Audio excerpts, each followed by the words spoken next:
திருச்சிற்றம்பலம். தினம் ஒரு திருமந்திரம். திருச்சிற்றம்பலம். மாமாயை மாயை வயிந்தவம் வைகரி ஓமையை உள்ளொளி ஓராறு கோடியில் தாமான மந்திரம் சக்தி தன்மூர்த்திகள் ஆமாய் அளவான் திரிபுரையாங்கே. திருச்சிற்றம்பலம். மாமாயை மாயை வைந்தவம் வைகரி என்று தொடங்கும் பாடலை இப்பொழுது காண இருக்கிறோம். இந்த பாடல் அன்னை திரிபுரை, அதாவது பராசக்தி இருக்கிறாளே, அவள் எவ்வாறு வெவ்வேறு மாயை நிலைகளாகவும் மந்திரங்களாகவும் விரிந்து நிற்கிறாள் என்பதை விவரிக்கிறது.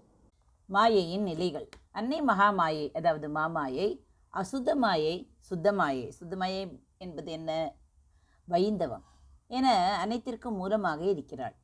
நாம் பேசும் சொல்லின் நுட்பமான நிலையான வைகரியும் அவள்தான்.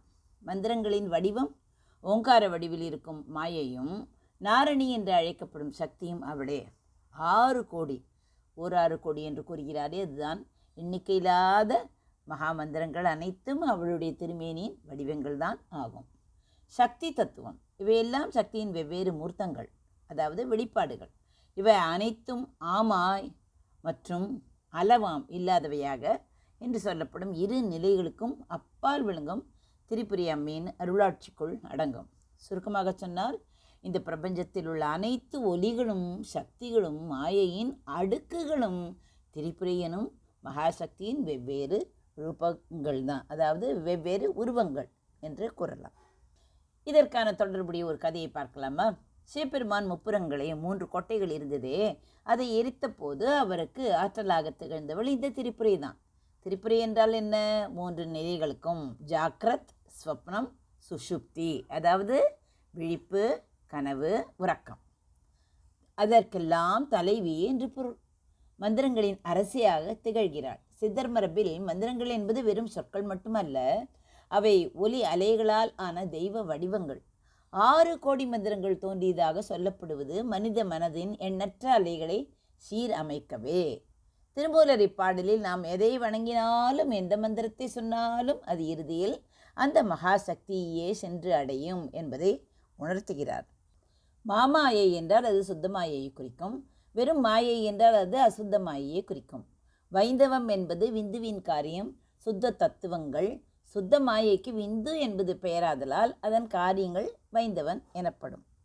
அசுத்த மாயையின் காரியங்கள் மாயேயம் என்றும் பிரகிருத்தியின் காரியங்கள் பிராகிருத்தம் என்றும் சொல்லப்படும் என்பதும் இங்கு நாம் உணர வேண்டும்.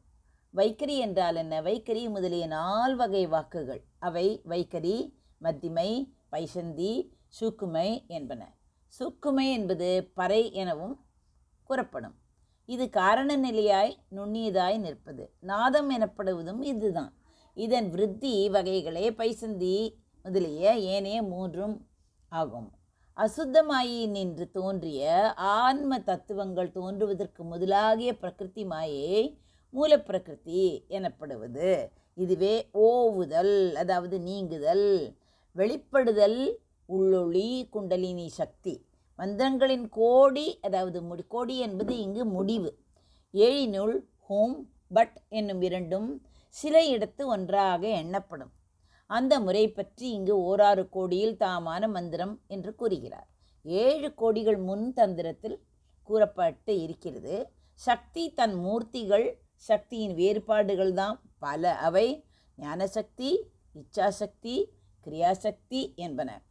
ஆரணி, ஜனனி, உரோதயித்திரி என்பனவும், வாமை, ஜேஷ்டை, ரௌத்ரி, காளி, கலவிகரணி, பலவிகரணி, பலப்பிரமதனி, சர்வபூத தமனி, மனோன்மணி எனவும், சக்தி, விந்து, மனோன்மணி, மகேஸ்வரி, உமை, திரு, வாணி எனவும் மற்றும் பலவாகும்.